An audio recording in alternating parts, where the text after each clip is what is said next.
guys, what's up? Welcome back to my channel. Today's video is going to be one that I've never done before. This is going to be my high-end foundation collection. So not only am I going to be sharing with you guys the different foundations that I have in my collection, I'm also going to be giving you kind of mini reviews on each one. I feel like I haven't done like a dedicated foundation review in a while. A lot of you guys have been requesting makeup collections and stuff, so a while ago I said how I was going to kind of do like a breakdown of each section of my makeup. So today we're just going to be talking about any foundation that isn't from the drugstore. So not necessarily like all luxury brands, a couple, but just like brands you would find at Sephora and whatnot. Also, I wanted to quickly mention, not all of these foundations, I know if you guys are familiar with my channel, I typically go for foundations that have more of like a dewy or luminous finish. There's definitely matte foundations in here as well. Being a beauty blogger, obviously I get some products sent to me, so there are some foundations in here that are great for oily skin girls too. So I think I'm gonna go ahead and start off with some of my favorites in here. The one that I think is like tried and true and that I have loved the longest is the Bobbi Brown Skin Foundation. I believe this retails for around $42 to $48. Bobbi Brown does a great job with their color range as well. Like there's 4, 4.5, there's colors in between. There's a good mixture of yellow tones, pink tones, and neutral tones. This is a foundation I have repurchased time and time again. I absolutely love this. It does come with a pump, which I feel like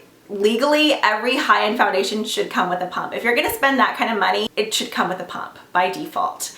Raise your hand or give this video a thumbs up if you agree. This is a foundation that's definitely more of a natural slash dewy finish. You have to set. It's probably not ideal for oily skin girls, but if you have more of like combo to normal dry skin, this would be amazing. If you have dry skin, you may be able to wear it without setting. I do notice a bit of creasing since it is just so moisturizing. The viscosity of the formula is incredibly runny. It's something that like drips down your hand. My favorite way to apply it is probably with the beauty blender. It's really runny, so sometimes certain brushes, it like soaks it right up, which I'm sure you're probably thinking, well, doesn't the beauty blender do that too? It does, but it still does a good job like of just, I don't know, blending it seamlessly. So this is a foundation I absolutely adore. If you have, like I said, dry skin or normal skin, I highly recommend this if you like more of a luminous or dewy glow. Okay, now going on to foundation that's definitely more on the drier side, like probably something that's more ideal for girls with normal combo to oily skin. This is the Nars All Day Luminous Weightless Foundation. When I first got this, I really liked it. I still like it, but if you're someone who has any dry patches on your face, this is a foundation that you really have to prep your skin for. It's not something you can just go in and apply with a brush and be done. This requires prep work. You need a moisturizer and a hydrating primer just to keep it from attaching onto any dry spots, but if you do that, it's well worth it because the coverage is very unique. When it comes to formula, it's very similar to the Bobbi Brown one, only when it comes to viscosity. It's another foundation that's incredibly watery and runny, but the coverage and like the way it sets is like the exact opposite of what the Bobbi Brown does. The Bobbi Brown stays like hydrating and moisturizing on your face. This dries into like a satin matte finish. I don't see the luminosity in this foundation because, like I said, it has that kind of demi-matte, satiny type of finish. It will cling on to any dry patch, like I mentioned. So if you're someone who has oily skin, I feel like this would be good. You may have to go in and use like some kind of oil control primer if you're really oily, but the coverage of this is full coverage, which is just so weird because you typically don't see foundations that are really runny still provide like maximum coverage. I'm actually wearing it today and I made the mistake of forgetting to put on like a thicker moisturizer. I like to go in with some kind of heavy moisturizer whenever I wear this, but as you can see, the coverage is very impressive. Overall, I do like the foundation. It's just something that requires quite a bit of maintenance in my opinion. And this one I have the shade Light 6. I'm not even trying to say that name. And then the Bobbi Brown I have Natural 4. If you guys are trying to use this video as like a color match guide, it's probably not going to work out too well for you just because I have summer shades in here, I have winter shades, I have kind of like all year round shades, so you will notice a difference of the color range kind of going on here. But for the most part, everything is more on the yellow side just because that's what kind of undertone I have. This is the Nars Sheer Glow Medium 1 in Punjab. I love this foundation. My only gripe is, like I just mentioned, is that it does not come with a pump. You can buy a pump separately, but whenever I bought this foundation, they did not have any pumps in the Sephora that I was shopping at. This like the Bobbi Brown one, is another kind of dewy luminous foundation. This is a medium but buildable coverage. I wouldn't say it's something you're gonna get full coverage out of like the Nars, but it's a very pretty natural finish. This is definitely something more for, once again, normal to dry. I know they make the, it's Sheer Glow, and then what's the other one? It's not matte, is it?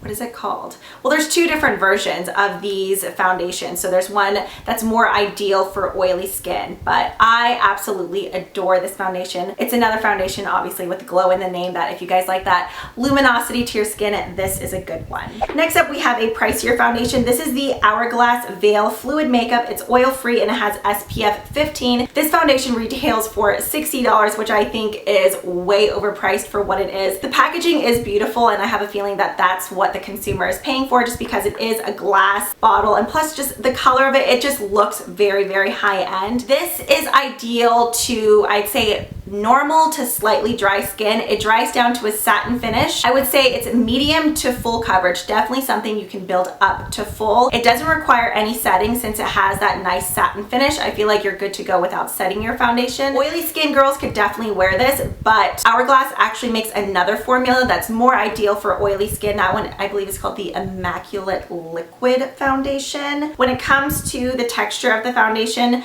I'd say it's pretty normal. It's not overly drippy, it's not overly thick and whipped. It's just kind of that classic formula. Here is the color. As you can see, it has a nice warm undertone to it. This one I have in number 3 Sand, which I don't know how ideal this foundation would be for fair girls, just because this is number 3, and in my opinion, that's already kind of going to the medium range. I have never seen like the first shade in person to know how like pale it is, but yeah, it's number 3 Sand. Next up, we have one from Gorgeous Cosmetics. This is the Base Perfect Liquid Foundation. I have mine in 1NBP. I don't hear too many people talk about Gorgeous Cosmetics on YouTube. It is an Australian-based company. They are available at Nordstrom now. I believe they have their website, obviously, but then you can also shop through Amazon. This is a foundation that is great for someone who wants incredibly full coverage, but without having the really heavy, cakey feeling. I feel like this would be great for acne-prone people as well, because it is oil-free. Let's see, it says a silky, oil-free, and long-lasting foundation, delivering flawless results for a perfect complexion. This is a foundation that probably needs to be applied with a brush, though, since it does have that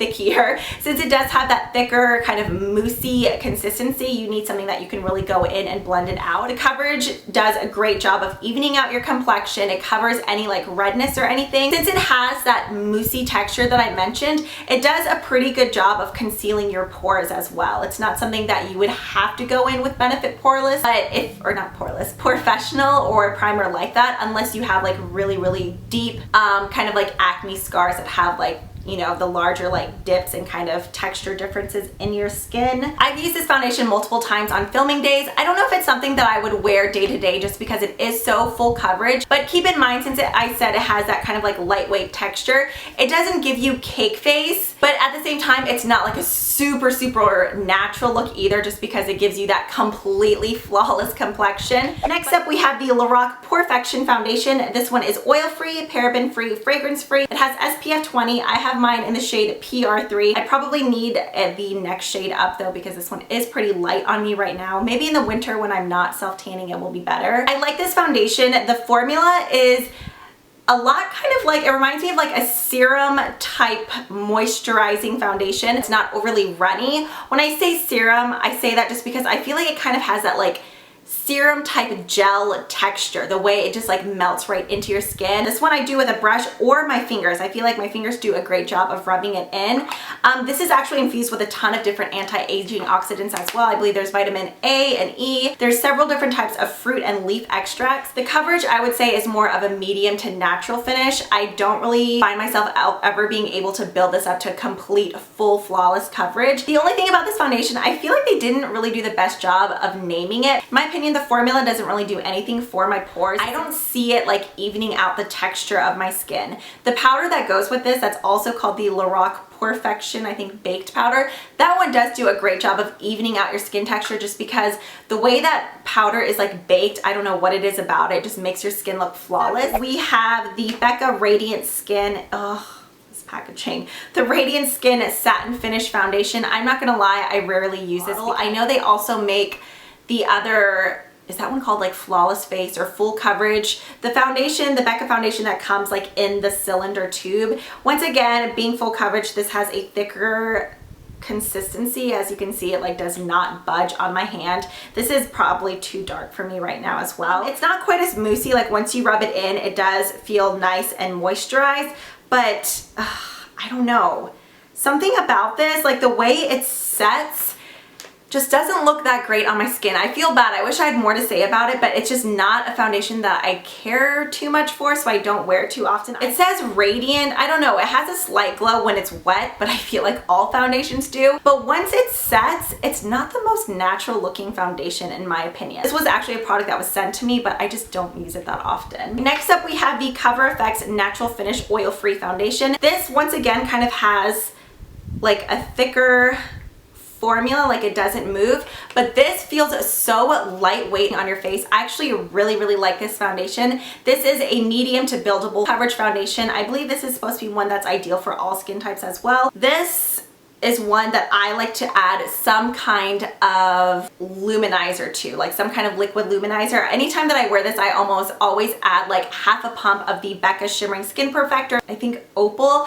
That combination looks absolutely amazing. I'm pretty sure I did a getting ready with me video using that combination. If I can find it, I will link it down below. Oh, another thing that I did write down about this, since it is such like a nice hydrating formula, I feel like this would be great for mature skin.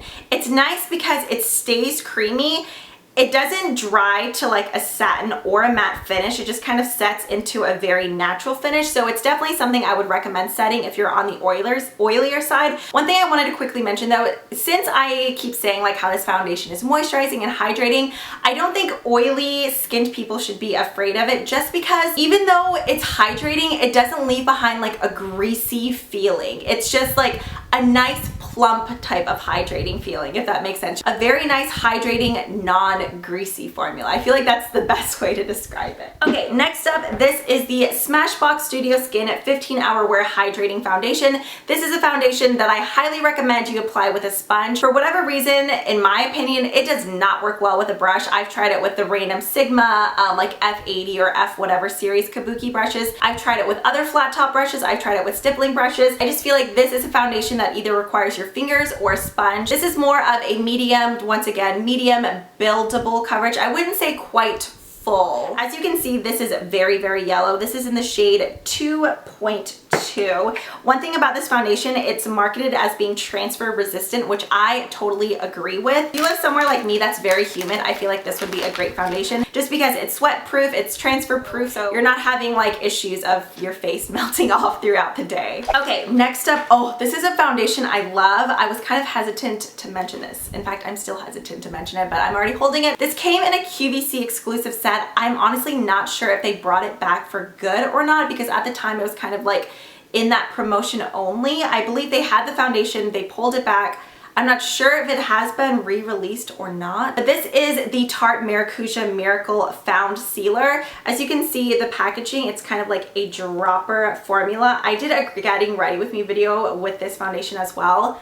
I love it. The brush that came with it is this really interesting kind of like flatter oval shaped kabuki brush. It blends the foundation in flawlessly. I feel like a brush is the best way to go when applying this foundation. This I feel like would be great for oily, dry, or normal skin. It is such an interesting formula. I feel like, honestly, I feel like more people would like the Nars All Day Luminous foundation if they would have copied this formula instead. Just because this is a foundation I feel like that is divided like straight down the middle. People either love this foundation or they find it absolutely disgusting. In my opinion, Tarte did a better job of trying to do this formula because like the Nars one, this kind of sets to a natural satin, not quite as matte finish as that, more of like a satin finish, but I love this foundation. I have mine in light medium. medium. Okay, sticking with Tarte, we have the Tarte Amazonian Clay 12-Hour Full Coverage Foundation. I remember everyone used to be obsessed with this stuff when it first came out. I have mine in light medium sand. This is a like definite moussey texture foundation. I'm still on the fence with this one, honestly. Like, I wear it here and there, but it's never a foundation where I put on and like the end of the day I'm like, oh, I'm having a good makeup day, or I really like my skin. It definitely picks up on any dry patches I have. Even though it has that moussey texture, I still feel like it'll cling on to any type of patches. I feel like this is definitely more ideal for like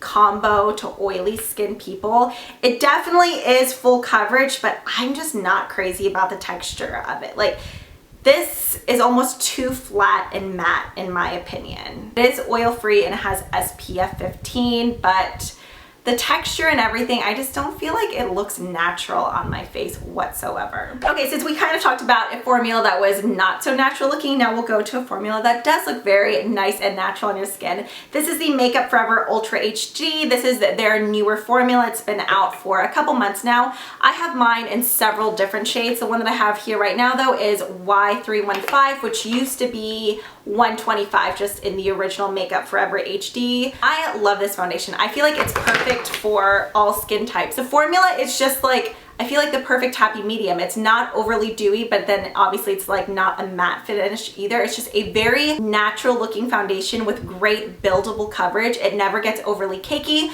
but it's not something that's like super sheer either. I feel like this is such a great high-end foundation to try. Like if someone's going out, they're like, I want to try a high-end foundation, but I'm not sure which one. Especially if you're someone who takes lots of selfies, obviously being Ultra HD, it's supposed to make you look flawless. This is the Estee Lauder Double Wear Stay in Place makeup. I feel like this is perfect for oily skin, even dry skin girls, but once again, you know, if you have dry skin, just prep your skin ahead of time. It's not like a crazy matte formula or anything like that, but like the way it sets, it kind of has that drier, tighter feeling if you already have dry patches on your skin. I feel like that's why so many people with oily skin types really, really like it. The coverage of it is absolutely incredible. I feel like, you know, 1.5 pumps, you do your whole face and it's like a flawless complexion. It does a great job of just evening out your skin tone, like concealing any redness or anything like that. Half the time whenever I wear this foundation, I don't feel the need to go in with concealer afterwards. The only reason I do conceal is to go in to add like some brightness, but I never feel the need to like spot conceal blemishes just because the coverage is that good. I have mine in 2W1 Dawn. Also, the longevity of that foundation is insane. Like if you have a long work day and you're oily, wear that because your face will be locked and loaded all day long. This is one where I'm just like, I don't know what my feelings are yet. I've used it so many times and it's like, I don't hate it, but I don't love it. So I guess the best way I could describe it is a foundation. It's a foundation that I think I would pass on in Sephora. It's just, I don't think it's worth the price point. It doesn't have a unique formula or like coverage to make it worth it in my opinion. It's the Too Faced Born This Way Absolute Perfection Foundation. I have the entire color line in this because Too Faced sent this incredibly generous PR package that was like every single color. So I've been like giving them to friends left and right. Yeah, I don't know. It's like, I don't hate it. I don't love it. Like, I would buy a drugstore foundation over this one in a heartbeat. It's just not something, I guess the best way to describe it is if I were to have gone out and purchased this with my own money, it would have probably gone back the next day. It just did not impress me. But like I said, it's not a foundation I hate either. It's just, I don't know. That's all I have to say about it. Now let's go to something that I'm not so like indecisive about. This is the Cover FX Custom Cover Drops. I have mine in G30. I actually need to go out and buy a new one because there's only one con to this foundation, but I feel like it's more user error than anything. But first, let's talk about all the wonderful things about this product because I absolutely love it. You look at it and you're thinking, what, 40 something dollars? I think 38, 40 something dollars for this. It sounds absolutely outrageous because it's so tiny. Only 0.5 fluid ounces. Typically, all foundations are 1 ounce. So this you're only getting half of, but this is like the most potent, intense coverage ever. It's not something you should wear on your own. Like that's not what it's meant for. Obviously you can because buy it and do what you want to do. You know, you do you. That's not the way it's meant to be worn. I wouldn't advise you to wear it that way because it's incredibly full coverage. It's something that you use kind of as like an add-in, like something you mix in with other like lighter weight foundations. If you go in with a BB cream, even just a moisturizer, some kind of luminizing product, it mixes in beautifully with anything and it gives you the most flawless, beautiful complexion. Anytime I wear this, I get so many compliments on my complexion. But what happened was, this I traveled with and I don't know what happened, but it turned like into this thick goopy mess. I don't know if it like separated and then the heat did something, but it's like not a liquid anymore, because originally it's like a liquid that you can drop, but as you can see, it's just this thick stuff now, which makes me so sad. But I love it so much to where I will go out and buy another one because it's that incredible. And what's so unique about this is it's a product that can cater to literally any different type of skin tone or skin type, because you can mix and match your colors. If you're really, really dry, you could go in and add it with a moisturizer. If you're really, really oily, you could get some kind of like silicone based product and mix it with that and just have the most perfect complexion ever. I love this stuff. Like yes, love it, love it, love it. I feel like I've been talking for 2 hours already. I only have 3 more foundations and then we are done. We'll go ahead and knock out the final like full coverage foundation in here.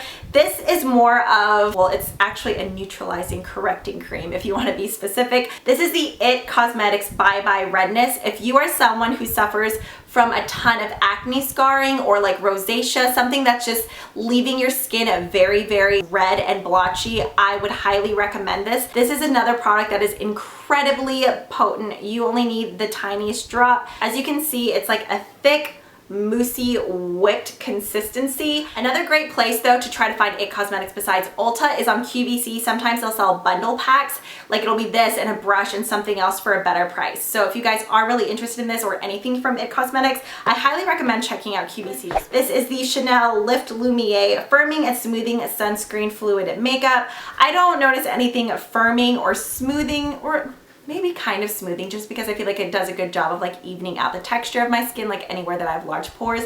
But firming, I don't really think so. I have mine in 40 Beige, Intensity 3.0.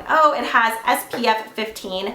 I really, really like this foundation. It's another foundation that's really, really runny, and honestly, I don't know what it is, but those are always my favorite formulas, because I feel like any foundation that ends up being runny like this, minus the Nars one, tends to have more of like a luminous natural finish.